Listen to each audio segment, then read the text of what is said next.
Hello students. जैसे कि हमने पिछली वाली वीडियो में पढ़ा था classification of business activities. Okay, उसमें मैंने बताया था कि बिजनेस के दो टाइप्स होते हैं। पहला इंडस्ट्री है, सेकंड वन कॉमर्स। ठीक है, तो उसमें मैंने इंडस्ट्री को एक्सप्लेन किया था, इसमें मैं कॉमर्स को एक्सप्लेन करूँगी कि कॉमर्स क्या होता है।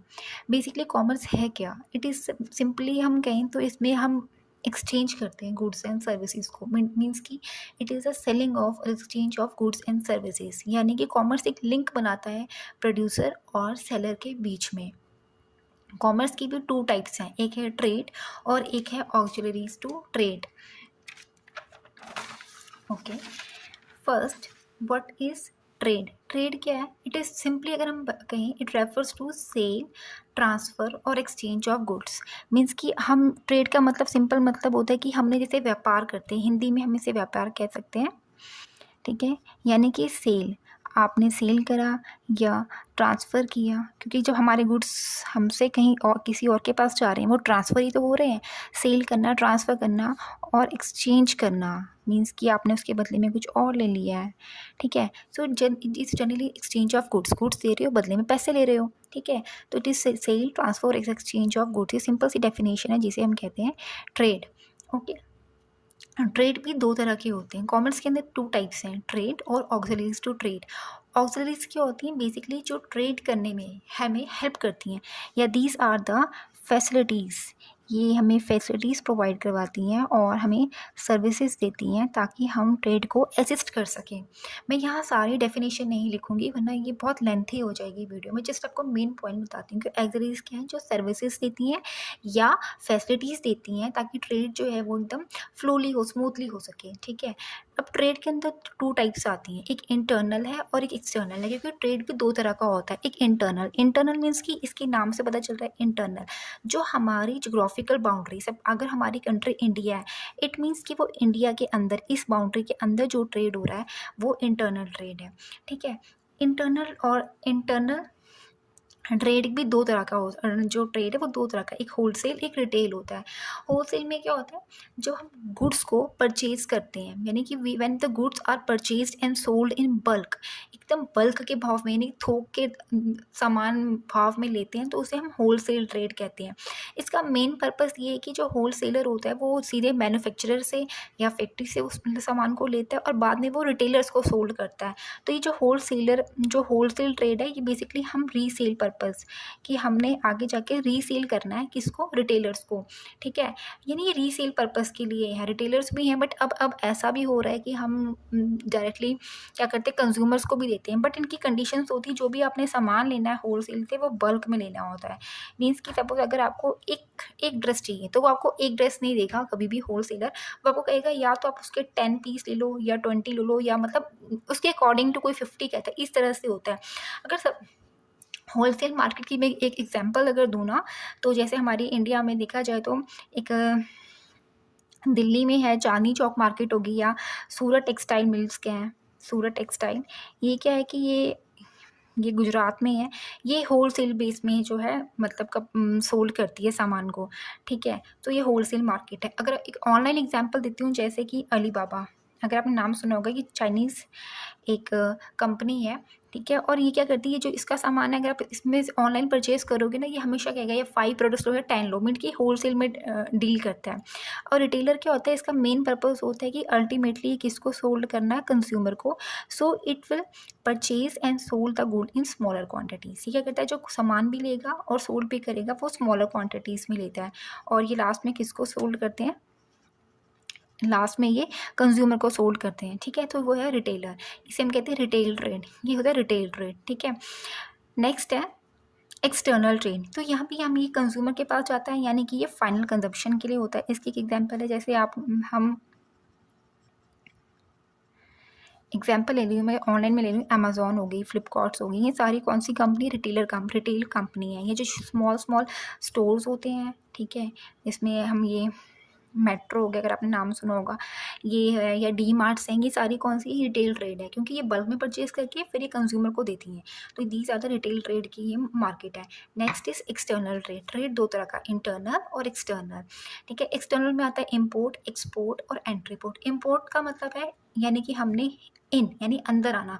इट मीन्स जो हमने गुड्स जो हैं हमने क्या करे अपने मतलब इम्पोर्ट किए हैं। हमें किसी भी गुड्स की नीड थी और वो हमने फॉरेन कंट्री से ली है, हमने इंडिया में क्या करा, उसे इम्पोर्ट करा। आप गुड्स मंगवा सकते हैं, कोई रॉ मटेरियल चाहिए, कुछ भी चाहिए, तो वो जो भी चीज़ हम मंगवा रहे हैं उसे गुड्स कहते हैं, सॉरी उसे इम्पोर्ट कहते हैं। ठीक है।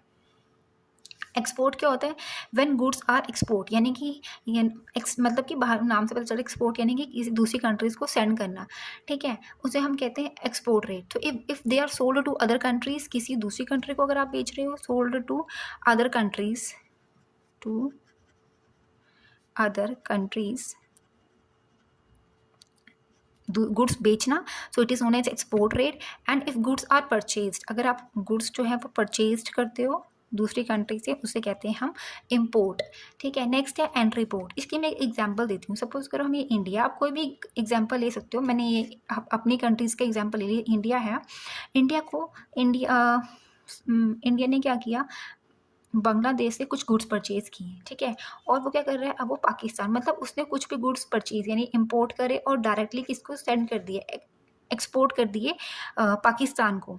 ठीक है, तो यहाँ पे वो क्या कर रहा है, वो उन गुड्स को कंज्यूम नहीं कर रहा, इंडिया कंज्यूम नहीं कर रहा, उसने इम्पोर्ट इसलिए किए ताकि वो पाकिस्तान को एक्सपोर्ट कर दे।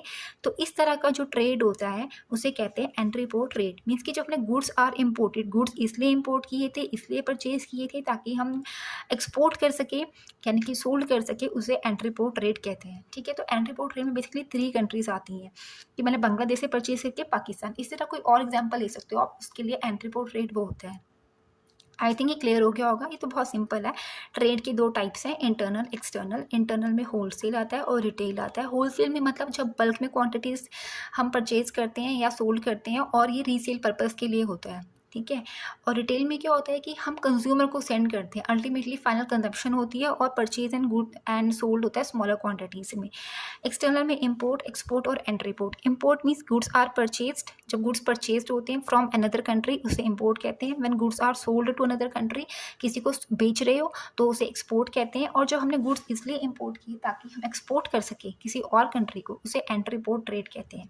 ठीक है, next one is what are the auxiliaries, कि कौन कौन सी फैसिलिटीज़ और सर्विसेज हैं जिनकी हमें रिक्वायरमेंट पड़ती है जो हम ट्रेड करते हैं। ठीक है, the first one is transport and communication.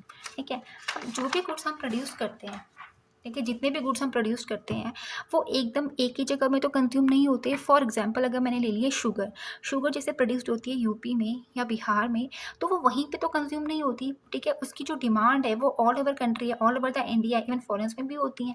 तो अब कैसे पॉसिबल होता है, ये कैसे पॉसिबल होता है कि हम एक जगह से दूसरी जगह में कैसे ट्रांसपोर्ट सोल्ड करेंगे, जो हम ट्रांसपोर्ट करेंगे। अगर सपोज करो ट्रांसपोर्टेशन ही ना होता तो फिर क्या हम लोगों की डिमांड पूरी कर पाते और दूसरे स्टेट्स की नहीं कर पाते। तो ट्रांसपोर्टेशन बहुत इंपॉर्टेंट रोल प्ले करता है। मैंने शुगर की बात करी, उसी तरह हम एक और एग्जांपल ले सकते हैं, जैसे टी है। टी जो बेसिकली कहाँ होती है, आसाम में, लेकिन ये ऑल ओवर इंडिया हमें मिलती है। क्योंकि वो कैसे पॉसिबल है, वो ट्रांसपोर्ट के ज़रिए पॉसिबल है, जिसमें रेड है, रोड होगी या कोस्टल शिपिंग से है। एयर ट्रांसपोर्ट भी हेल्प करता है हमें ट्रांसपोर्ट करने में। Next is communication. कम्युनिकेशन कैसे होता है, जैसे कि हम लोग फ़ोन के थ्रू हमें ये पता चल जाता है कि हाँ, अगर हमें कोई भी रॉ मटेरियल की नीड है, सपोज़ मेरा जो बिज़नेस है वो बॉम्बे में है और मुझे कुछ भी मंगवाना है, वेस्ट बंगाल से मंगाना है, मुझे जूट चाहिए, तो मैं एकदम से फ़ोन करती हूँ। यानी कि वहाँ पे मुझे कम्युनिकेशन हेल्प कर रहा है। मैंने कॉल करी और वहाँ से मुझे ये आइडिया होगी कि हाँ, मुझे इतना रॉ मटेरियल चाहिए, और वो वहाँ से वो सेंड कर देंगे। तो कम्युनिकेशन भी एक बहुत इंपॉर्टेंट रोल प्ले करता है प्रोड्यूसर और ट्रेडर्स के बीच में। Next one is banking. Banking कैसे हेल्प करता है कि जैसे हमें कोई बिज़नेस स्टार्ट करना है, ठीक है, अब सबके पास तो पैसे नहीं होते, किसी के पास पैसा होता है और मैक्सिमम लोग ऐसे होते हैं उनके पास पैसा नहीं होता कि वो अरेंज नहीं कर पाते, क्योंकि बिज़नेस को स्टार्टअप करने के लिए भी हमें काफ़ी पैसों की ज़रूरत पड़ती है। वो डिपेंड करता है किस तरह का बिज़नेस स्टार्ट कर रहे हो। ठीक है, तो बैंक क्या करता है, ये फाइनेंस जनरेट करता है, हमें फंड्स प्रोवाइड करवाता है। अब फाइनेंस भी किस तरह के प्रोवाइड करवाता है, शॉर्ट टर्म फाइनेंस और लॉन्ग टर्म फाइनेंस, दोनों तरह के फाइनेंस प्रोवाइड करवाता है। शॉर्ट टर्म फाइनेंस मीन्स कि जब हमें अपने कुछ वर्किंग कैपिटल रिक्वायरमेंट मीन्स के कुछ डे टू खर्चे हैं, ये छोटे मोटे खर्चे, उनके लिए जो उसने फाइनेंस दिया वो शॉर्ट टर्म रिक्वायरमेंट होगी। लॉन्ग टर्म होता है जैसे मुझे मशीनरी परचेज करनी है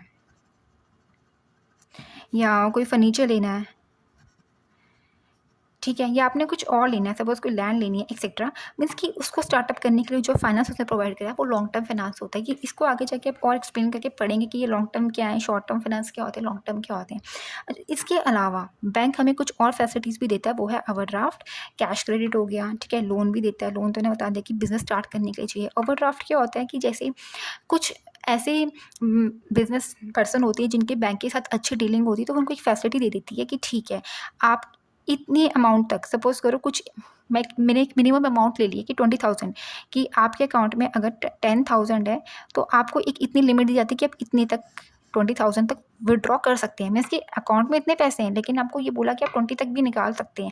ये फैसिलिटी होती है ओवरड्राफ्ट फैसिलिटी। ठीक है, कैश क्रेडिट, यानी कि क्रेडिट मीन्स कि उधारी पे जो हम देते हैं, ठीक है, वो कैश क्रेडिट। जैसे आजकल आपने सुना होगा क्रेडिट कार्ड, क्रेडिट कार्ड सबके पास होता है मैक्सिमम। तो क्रेडिट कार्ड में क्या होता है कि आप इतने तक की शॉपिंग करो और उसकी पेमेंट आप विदिन 3 मंथ्स कर लो या विदिन 4 मंथ्स करो। तो इसी तरह कैश क्रेडिट होता है। Next is insurance. बिज़नेस जो है वो फुल ऑफ रिस्क है, ठीक है, उसकी कभी भी कुछ भी मतलब हमारे बिज़नेस में हो सकता है। अब कैसा रिस्क है? मशीनरीज़ को भी रिस्क है, जैसे फैक्ट्री की बिल्डिंग हो गई, मशीनरी है, फर्नीचर है, इन सबको प्रोटेक्ट करना है, किससे? फायर से, थेफ्ट से एंड अदर रिस्क से। उसी तरह एम्प्लॉयज़ है, एम्प्लॉयज़ को भी हमें प्रोटेक्शन देनी पड़ती है, risk from accident. In case अगर एम्प्लॉयज़ का एक्सीडेंट हो गया हो, ठीक है, या उसे कोई और डैमेज पहुँचता है, या इन केस वो बीमार हो जाता है और उसकी डेथ हो जाती है, तो इसमें बहुत सारे जो रिस्क हैं वो कौन कवर करेगा? क्योंकि कंपनी तो अपनी पॉकेट से नहीं चाहिए कि वो सारी पेमेंट करे, ठीक है। तो इसमें क्या होता है कि इंश्योरेंस जो कंपनीज़ होती हैं वो उनको हेल्प करती हैं, ठीक है, वो प्रोटेक्शन देती हैं इन सारे केसेस में। तो एक नॉमिनल प्रीमियम देने के बाद जो सारा लॉस ऑफ डैमेज है, ये कंपनसेशन है, जितनी भी इंजरी होती है उसकी सारी रिकवरी कौन करता है? इंश्योरेंस कंपनी करती है, ठीक है। Next is warehousing. Warehousing की ज़रूरत हमें क्यों पड़ती है? क्योंकि जितने भी यूजुअली क्या होता है, जितने भी गुड्स हमने प्रोड्यूस किए हैं वो, या जितने भी हमने मतलब बनाए हैं, प्रोड्यूस किए हैं, वो एकदम से तो सोल्ड नहीं होंगे या एकदम से तो कंज्यूम नहीं होते हैं, ठीक है। अब जैसे सपोज़ करो आलू है, आलू की डिमांड पूरे साल रहती है, लेकिन उसकी जो मतलब फ़सल है, ठीक है, ये जो फार्मिंग है वो कुछ महीने में होती है या किसी पर्टिकुलर मंथ में होती है, लेकिन हमें वो पूरे ऑल टाइम मिलती है, ठीक है। आजकल ऐसे फ्रूट्स भी हैं कि फ्रूट्स ऐसे विंटर सीज़न में होते हैं लेकिन आपको समर में भी मिल जाएँगे। ये एक्चुअली पॉसिबल होता कैसे? क्योंकि वो हमने स्टोर किए होते हैं, ठीक है। उनके एप्पल जैसे ही तो फ्रूट है, इसे कोल्ड हाउस में स्टोर होंगे, या जैसे अभी राइस है, राइस भी हमें पूरे साल कैसे मिलता है?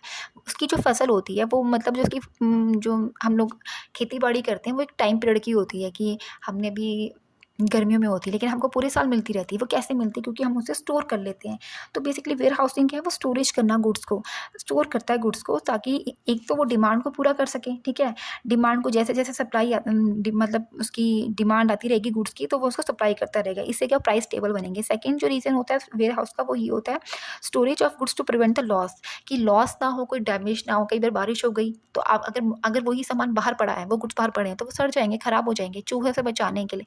तो ऐसे बहुत से जानवर से बचाने के लिए क्या स्टोर वेयर हाउसिंग बनाए होते हैं, छोटे-मोटे कीड़े वगैरह जो भी मतलब नुकसान पहुँचाते हैं।